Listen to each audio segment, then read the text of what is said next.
Oi, gente, tudo bem? Eu me chamo Shellen Galdino, sou assistente social e sou aqui professora do Serviço Social para Concursos. O vídeo de hoje é um vídeo bem diferente e eu vou falar da maldição da Mary Richmond, para a gente desconstruir um pouco os estereótipos que a gente tem. Então vem comigo, não se esquece de se inscrever no canal e dar o joinha nesse vídeo.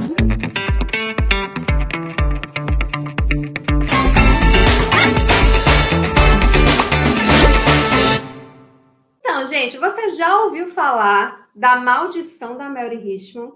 Pois é, eu acho que todo mundo que já passou pela graduação em serviço social, principalmente as mulheres, né? Porque, como sempre, as maldições recaem mais nas mulheres, já ouviu falar da maldição da Mary Richmond.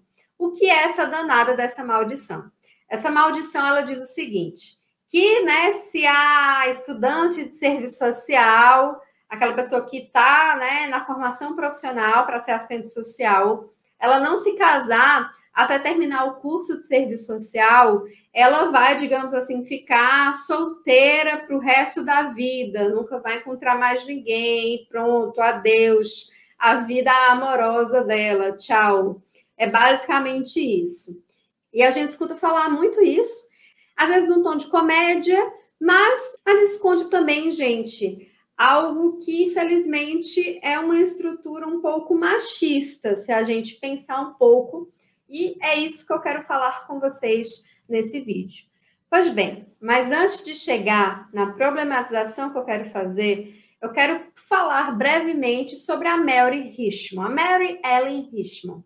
Gente, a Mary Richmond, mais conhecida, né, nossa best friend, ela foi a pioneira do serviço social norte-americano. E geralmente a gente tem uma ideia muito estereotipada da Mary Richmond, porque de fato ela foi, digamos assim, percussora do serviço social tradicional. Um serviço social que, pelo menos no Brasil, a gente não aplica mais, a gente não utiliza mais, porque a gente já ultrapassou, ele já está ultrapassado, tá?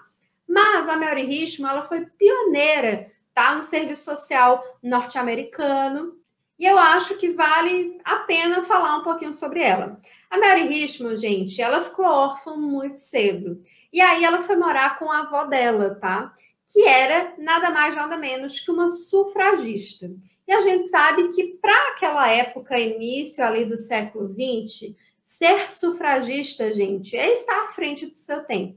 E aí, a avó da Mary Richmond era uma pessoa, digamos assim, sufragista, atenta aos problemas sociais, uma pessoa muito ligada à espiritualidade, enfim, e ela sempre buscou inteirar a Mary Richmond desses debates, né, dessas lutas que ela participava, que ela fazia. Inclusive, ela era muito crítica à educação tradicional e ela inseriu uma educação domiciliar na Mary Richmond. Então, a Mary Richmond ela estudou em casa no primeiro momento. Até que a avó da Mary Richmond faleceu e ela foi morar com a tia. E aí começou várias dificuldades. A Mary Richmond, inclusive, passou por algumas dificuldades financeiras. Mas eu quero destacar essa parte da história da Mary Richmond, porque isso, para mim, é ser outsider naquela época. Porque aí já se vê que ela era, digamos assim, totalmente incentivada à leitura, a escrever, aos estudos. Então, ela teve uma formação que foi diferenciada das mulheres da época, né? E ela sempre buscou, né, digamos assim, estar inseridas nessas formas de contribuir para a melhoria da sociedade, obviamente, dentro dos limites da época que ela vivia. Estou dizendo que ela era a revolucionária, não, mas que para aquele tempo ela era uma mulher estudiosa, não à toa foi uma das primeiras mulheres a ter esse livro publicado, a defender a cientificidade do serviço social. Não por acaso ela foi pioneira do serviço social, porque ela sempre foi muito envolvida com essas obras sociais, com essa caridade, com essa assistência social, porque até então a gente não tinha nos Estados Unidos o serviço social, a profissão assistente social, social work, como fala lá. A gente tinha as visitadoras, tá? Então, a Mary Richmond é que vai sistematizar isso. Obviamente, ela vai ter uma ligação com a igreja, com a espiritualidade, mas ela vai sistematizar isso a partir, né, dos casos, do diagnóstico social. Ela vai partir, sim, de um diálogo com a teoria social, nesse caso, com as teorias sistêmicas, que é quando você, de fato, vê essa questão do ajustamento do indivíduo ao meio, porque ela via o indivíduo, a família, a comunidade, as instituições. Mas ela defendia essa visita amigável. Inclusive, ela tem um livro de título similar a esse, publicado. Mas, para resumir, gente, a vida, né, da Mary Richmond, ela não se casou, tá? Então, assim, a gente percebe um pouco, né, pelo que a gente vê da vida e da obra da Mary Richmond, que ela era muito ligada a essa percepção de visualizar o trabalho como uma missão, tá? Que é muito ligada a essa filosofia da ética protestante, ligada ao capitalismo liberal norte-americano, da vinculação com o trabalho, do trabalho como vocação, do trabalho como missão. Então, para ela, talvez essa questão do casamento seja justamente uma forma de se sacrificar para, digamos assim, ter o trabalho como missão de vida. Então, o serviço social para ela era meio que uma missão de vida. Então, o casamento, né, seria uma forma de atrapalhar esse trabalho. Então, é muito daí que vem essa questão da maldição do não casamento de assistentes sociais, tá? Então, vejam como é bem subvertida a lógica. Então, talvez tenha um certo revolucionário aí, você vai me perguntar? Talvez, né? Talvez, se a gente pensar que, por exemplo, durante muitos e muitos anos, o casamento ele era compulsório para as mulheres elas não tinham outra opção a não ser casar, ou até tinham, né? Elas poderiam ser freiras ou elas poderiam ser prostitutas. Mas se elas não casassem, por exemplo, elas ficariam mal faladas, elas não teriam a validade, né? Obviamente, com o avanço da sociedade capitalista e, inclusive, do avanço dos direitos individuais das mulheres, a gente conseguiu modernizar essa instituição do casamento. Mas, historicamente, o casamento ele é uma instituição opressora. Mas aí que está as contradições desse processo e até desse discurso da Mary Richmond, que aí é que eu quero problematizar com vocês. É como se também a mulher que optasse pelo casamento ela fosse necessariamente submissa ao processo, ou como se ela fosse aleatória à ciência ou aleatória ao trabalho.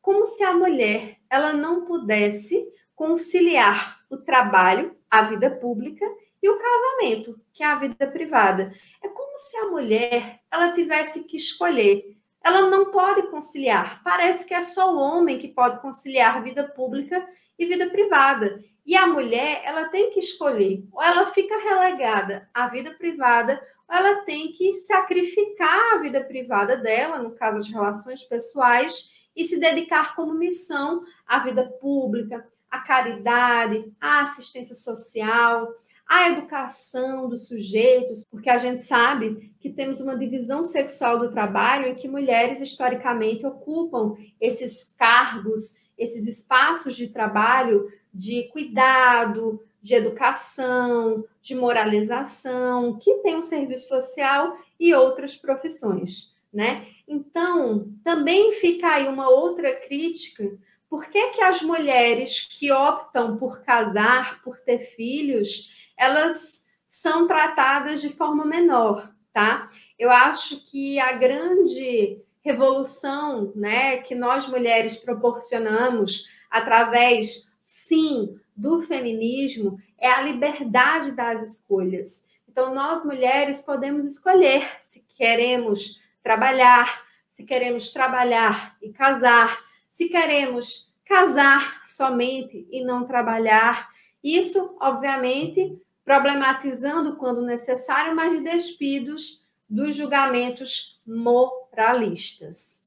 Então, a gente precisa, gente, romper também, né, com essa cobrança, né, que a sociedade coloca nas mulheres de que elas precisam casar jovens, né? Eu acho que essa maldição também está muito ligada a isso, né? Porque se a gente for pensar Infelizmente, nós mulheres fomos sempre cobradas a casar com 13 anos, com 12, né? Muitos de nossas avós, bisavós, pessoas que nós conhecemos, vós das nossas colegas, dos nossos colegas, foram obrigadas a casar muito jovens, inclusive tendo que sacrificar a sua vida profissional, né? Então a gente também tem que refletir, né? Assim, o que é que essas, né? Por mais que seja um deboche, elas trazem de fundo, gente, coisas que são, certo, ideologias. É isso que eu queria trazer assim para vocês, que talvez a gente reproduza num tom de brincadeira. Não estou aqui, né, sendo a chata do rolê, não, tá, gente? Mas dizer para vocês assim que talvez a gente também cobre, né, de mulheres que elas sigam um determinado padrão, um script de casar cedo demais, ou de ter uma vida toda resolvida já antes dos seus 24 anos, dos seus 25, dos seus 30, que seja. Enfim, a problematização que eu quero dizer aqui para vocês é que a gente, principalmente nós mulheres, a gente precisa parar de cobrar umas às outras, tá? Seja no casamento, seja no trabalho, a gente precisa, na verdade, colaborar uma com as outras. É nesse sentido, assim, que eu queria fazer esse vídeo. Eu sei que talvez não era bem isso que você estava esperando, mas essa sempre foi o meu objetivo desde o primeiro minuto desse vídeo, tá?